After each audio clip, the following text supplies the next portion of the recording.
الحمد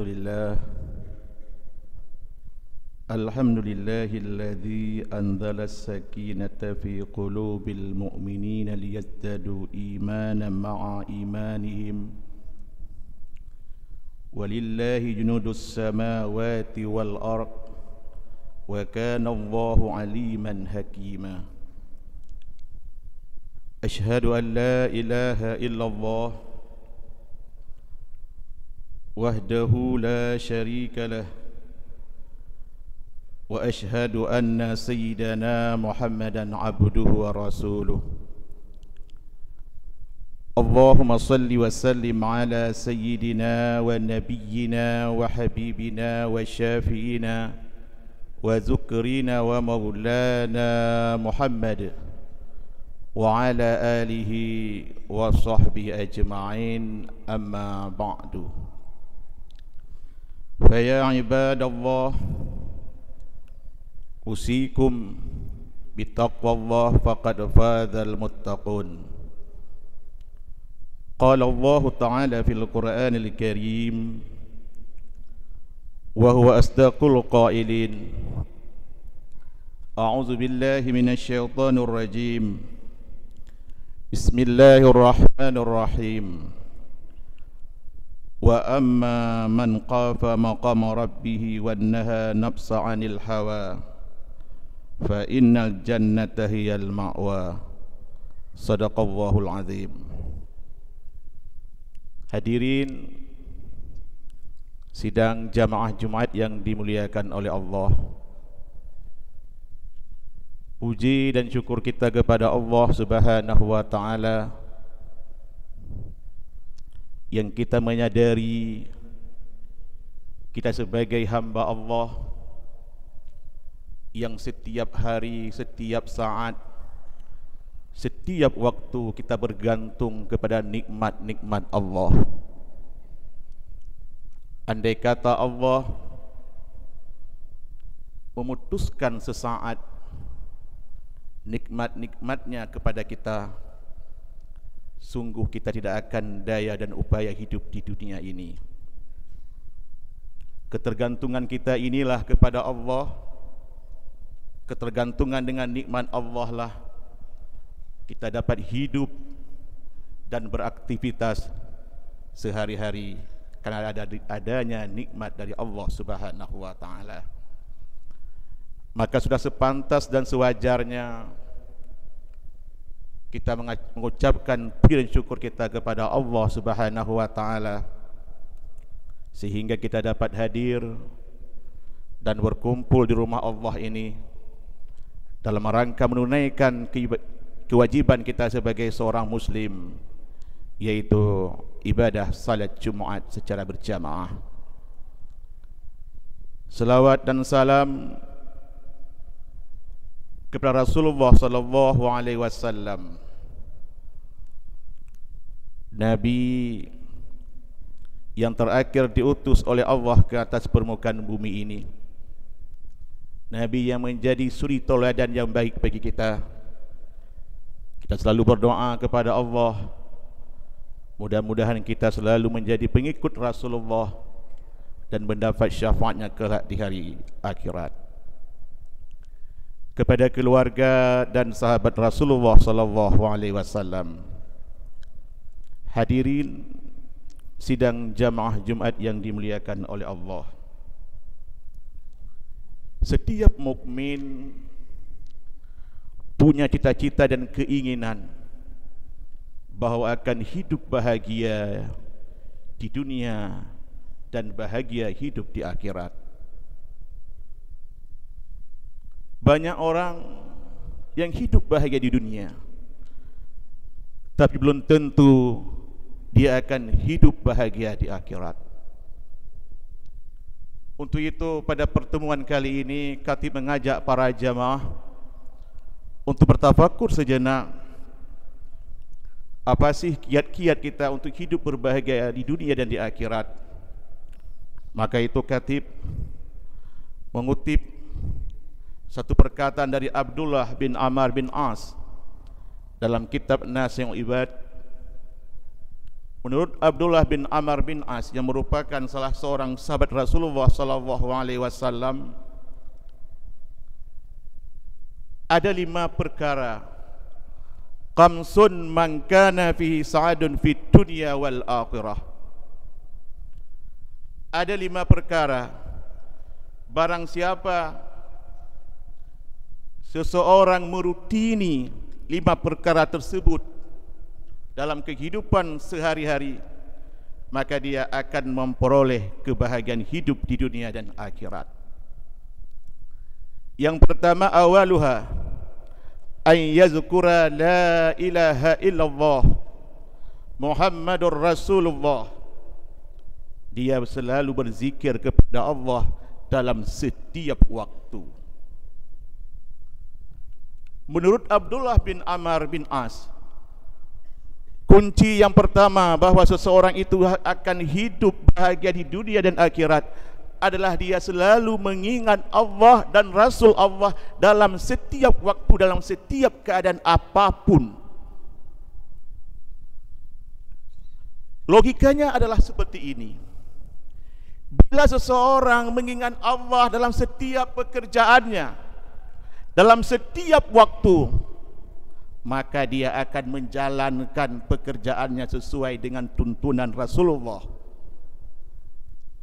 Seorang penjabat, bila dia mengingat Allah dalam menjalankan jabatannya, sudah barang tentu dia akan menjalankan amanah sesuai dengan jabatannya. Seorang pedagang, bila mengingat Allah dalam menjalankan dagangnya, tidak akan ada tipu daya dalam dagangannya. Begitu juga seorang praktisi hukum, ketika dia menjalankan amanah, masalah hukumnya dia akan menjalankan sesuai dengan aturan yang berlaku, sehingga tidak akan terjadi hukum itu tumpul ke atas, tumpul ke bawah, tajam ke atas. Karena kenapa? Dalam setiap waktu yang menjalankan selalu berzikir kepada Allah, mengingat kepada Allah dan mengingat Rasulullah sallallahu alaihi wasallam, sehingga setiap aktivitasnya seakan-akan diawasi oleh Allah Subhanahu wa taala. Mungkin selama ini inilah yang kita tinggalkan. Setiap pekerjaan, setiap waktu kita lupa kepada Allah. Jangan ada anggapan kita mengingat kepada Allah cuma aja di masjid, berzikir kepada Allah cuma setelah salat. Tapi setiap waktu kita bawa Allah dalam diri kita, kita bawa Allah dalam dada kita, sehingga pekerjaan kita itu akan sukses seperti yang kita harapkan, sehingga kita hidup tenang di dunia, apalagi di akhirat kelak. Kunci yang kedua, wa iza btuliya bil baliyatin qala inna lillahi wa inna ilaihi raji'un la haula wala quwata illa billah. Kunci yang kedua, apabila seseorang mukmin itu ditimpa musibah, maka dia akan mengucapkan inna lillahi wa inna ilaihi raji'un. Ini memang tidak mudah. Mudah kita ucapkan, tapi tidak mudah untuk kita lakukan dalam kehidupan kita sehari-hari. Musibah, apapun bentuknya, apakah kematian, sakit, kerugian, dan lain sebagainya, itu merupakan qadar dan qadar Allah yang telah tercatat di Lauhil Mahfuz. Tetapi hari ini orang ketika datangnya musibah yang ada meratapi dirinya, pegah ba Allah, pakon lun sakit habis ya Allah, pakon hudip lem pampo lagi nyo. Padahal setiap saat nikmat Allah kita pergunakan, setiap saat nikmat Allah yang kita pakai, tidak pernah Allah minta bayar pada kita. Tetapi di saat Allah memberi musibah sedikit, kita meratapi dirinya. Makanya ada 2 suara yang Allah sangat marah, dikutuk sejak dari dunia sampai di hari akhirat. Yang pertama, orang krik-krik meratap ketika datangnya musibah dan ketawa-ketawa ketika datangnya nikmat. Otruk musibah katanya otak momo taratap tak begah ba Allah pakon dan laginya. Otruk nikmat takem doa ke Allah. Itulah kehidupan kita sehari-hari hari ini. Ini yang kita alami sehari-hari hari ini. Kita lupa kepada Allah ketika datangnya nikmat. Otrok musibah tinggal ke Allah tapi tak ratap. Bukan kita mengintrospeksi diri kita. Ketika datangnya musibah kita mengintrospeksi diri kita. Ada apa ini? Apa kesalahan yang sudah saya lakukan selama ini? Mungkin saya sudah jauh dari Allah. Mungkin selama ini saya sudah jauh dari masjid, sudah jauh dari ibadah. Mungkin ditegur oleh Allah. Maka kita dekat diri kita kepada Allah dan mengucapkan innalillahi wa inna ilaihi rajiun. La haula wala quwata illa billahil aliyil azim. Kunci yang ketiga, menurut Abdullah bin Amr bin As, wa iza u'tiyan ni'matan qala alhamdulillahi rabbil alamin syukran li ni'mat. Kunci yang ketiga adalah apabila Allah memberikan nikmat maka dia mengucapkan alhamdulillah sebagai bentuk syukur dia terhadap nikmat Allah Subhanahu wa taala. Ini yang seperti Khatib katakan tadi. Ketika Allah memberikan kita nikmat, kita ingat kepada Allah. Allah memberikan kita kekayaan, Allah memberikan kita jabatan, kita ingat kepada Allah sehingga kekayaan yang kita pakai tersebut, kekayaan yang telah diberikan oleh Allah, kita jalankan dengan sebenarnya. Hari ini andai kata saudara-saudara kita ini diberikan kelebihan harta oleh Allah, punya rasa ta'awun, tolong menolong di hatinya, sungguh rentenir tersebut tidak akan bergentayangan di kota Blampidi. Tapi orang kaya uronyo na rasa krit dalam hati. Oh tajuk putang bagot ngelake mutang hanala 1 juta untuk modal usaha. Ada rasa krit dalam hati. Sehingga inilah yang dilihat peluang usaha oleh orang-orang luar dari Aceh. Di Tamong ke Nau Aceh, mereka memperutangkan hartanya sehingga rentenir bergentayangan. Kemana hati kita orang-orang kaya hari ini? Tak begah lagi tanya, apa jan maju lele mutang bak bank 47. Menyohalai mutang kenan ho cidi mutang. Hari ini orang kaya tidak ada lagi rasa belas kasihan. Sibuk menumpuk-numpukkan harta, memperluas investasi di dunia, lupa memperluas investasi nanti di hari akhirat. Padahal pahala piutang itu sungguh sangat besar. Bahkan dalam sebuah hadis gebegah menyotajuk sedekah pahala saboh tak piutang peng bagop na pahala 2. Harta katanya pihana habis. Tapi hari ini akibat ada rasa pelit, krit dalam hati urang-urang kaya, makanya masuk rentenir ke Aceh. Koperasi-koperasi bergentayangan di Aceh. Riba bergentayangan di Aceh. Urang kaya baru item putang, baru nak ujung-ujung peng. Padahal kalau kita lihat penyakit riba sungguh sangat bahaya. Salah satu dosa yang paling besar, dosa yang paling kecil dari begitu banyaknya dosa riba, tapi lagi tak berzina dengan mak katanya. Kita mengatakan haram, tapi kita tidak pernah membantu mencari jalan keluarnya.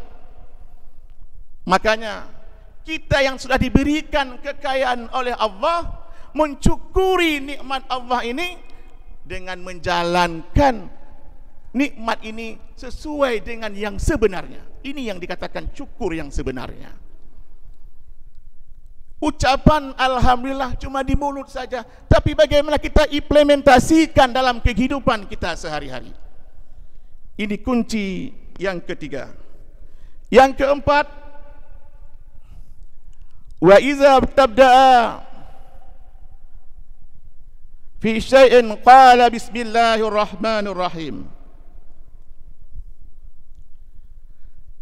Kunci yang keempat supaya memperoleh kebahagiaan di dunia dan akhirat adalah seorang mukmin itu ketika memulai pekerjaannya dia mengucapkan bismillahirrahmanirrahim.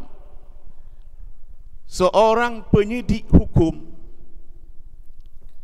bila dia memulaikan pekerjaannya dengan sebenar-benarnya dengan mengucapkan bismillahirrahmanirrahim, sudah barang tentu dia akan menyidik dengan sebenar-benarnya. Tidak akan membenarkan yang salah, tidak akan menyalahkan yang benar. Karena kenapa? Dia tahu dirinya sudah membawa nama Allah dalam setiap pekerjaannya. Kita mengakui sebagai orang mukmin, kita mengakui sebagai orang Islam, tetapi lupa kepada Allah, sehingga kita menjalankan amanah, menjalankan pekerjaan kita, menjalankan profesi kita tidak sesuai dengan tuntutan agama. Karena kenapa? Setiap pekerjaan kita tidak pernah membawa nama Allah Subhanahu wa taala. Yang terakhir, iza aqrata minhu zamban qala astaghfirullah azim wa atubu ilaih. Setiap melakukan dosa ia membaca astaghfirullah, selalu bertaubat. Bagi seseorang mukmin yang ingin hidup bahagia dan di dunia dan akhirat adalah setiap dia melakukan dosa selalu ingat kepada Allah dan bertaubat terhadap dosa-dosanya. Fenomena kita hari ini bukan menimbun amal, tapi menimbun harta, tetapi menimbun dosa. Bahkan sudah menjadi bahasa pasaran. Oh, wate muda tak puput deca ile. Oka Tuhan baru tak taubat. Tak akan umur kita sudah kita tahu. Pada setiap dosa selalu bertaubat terus kepada Allah. Bahkan ada fenomena baru kita di Aceh. Dalam berbuat kebaikan tak bertambung dosa. Walimatul urus, tak berkahwin anak cik guyu, pegatkan duri tak beramai-ramai, bahkan guyu tak umum-umum bahawa getanya anak tak berkahwin. Tapi ketika buat kenduri walimatul urus, tak puput maksud di sinan, mengerjakan kemaksiatan sehingga tidak berkah perkahwinan dua belun kai megawin kai mencerai. Kenapa? Kita berbuat kemaksiatan dalam walimatul urus. Walimatul urus guyu sunnah, tak puputkan duri megawin nak fahala, tapi kita campur dengan perbuatan dosa. Bahkan fenomena yang terbaru di Aceh uronyo, wate tunangan pegat len foto booth, foto antara saudara calon dara baru dengan calon lintu. Itu bukan belum mahrimnya. Itu dosa secara berjamaah kita pertontonkan di depan khalayak ramai. Ike ya haji, ike ma, ike tengku imam, ike pak kecil. Itu dosa. Bukan adat Aceh, bukan adat Islam. Ini yang terjadi.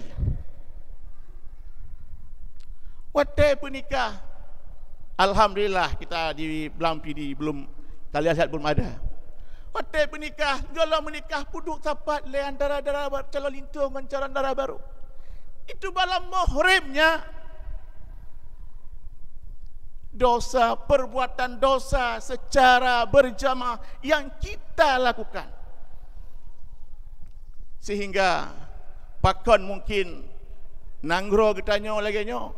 Karena kenapa? dosa-dosa yang jamaah ini kita biarkan, kita pertontonkan, seakan-akan ini sudah dibenarkan dalam agama, seakan-akan ini sudah dibenarkan dalam kehidupan adat urang Aceh.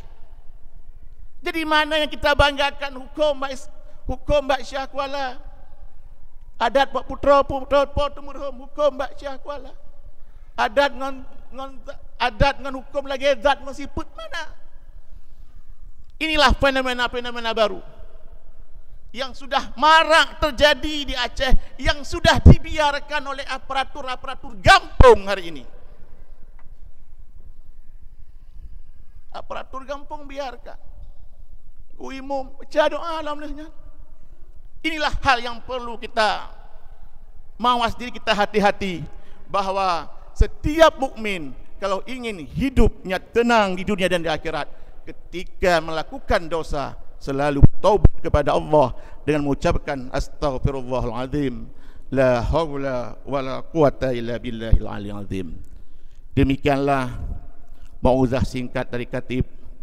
Mudah-mudahan bermanfaat bagi pribadi Khatib dan bagi para jamaah sekalian. Lebih dan kurang saya mohon maaf.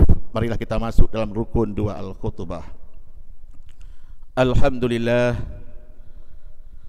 Alhamdulillahilladzi amarana bittaqwa wan nahana nafsi anil hawa.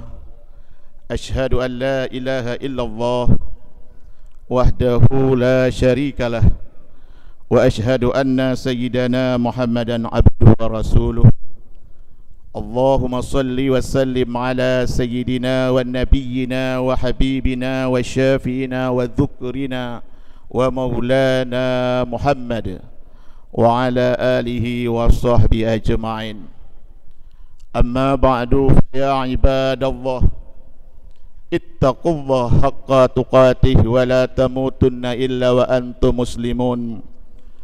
Qala Allah ta'ala fil Qur'anil Karim wa huwa asdaqul qailin. A'udzu billahi minasy syaithanir rajim. Bismillahirrahmanirrahim. Wa amma man qafa maqama rabbih wa naha nafsa 'anil hawa innal jannata hiyal ma'wa. Barakallahu li wa lakum fil Qur'anil azim wa nafa'ani wa iyyakum bima fihi minal ayati wa zikril hakim wa taqabbala minni wa minkum tilawatahu innahu was-sami'ul alim.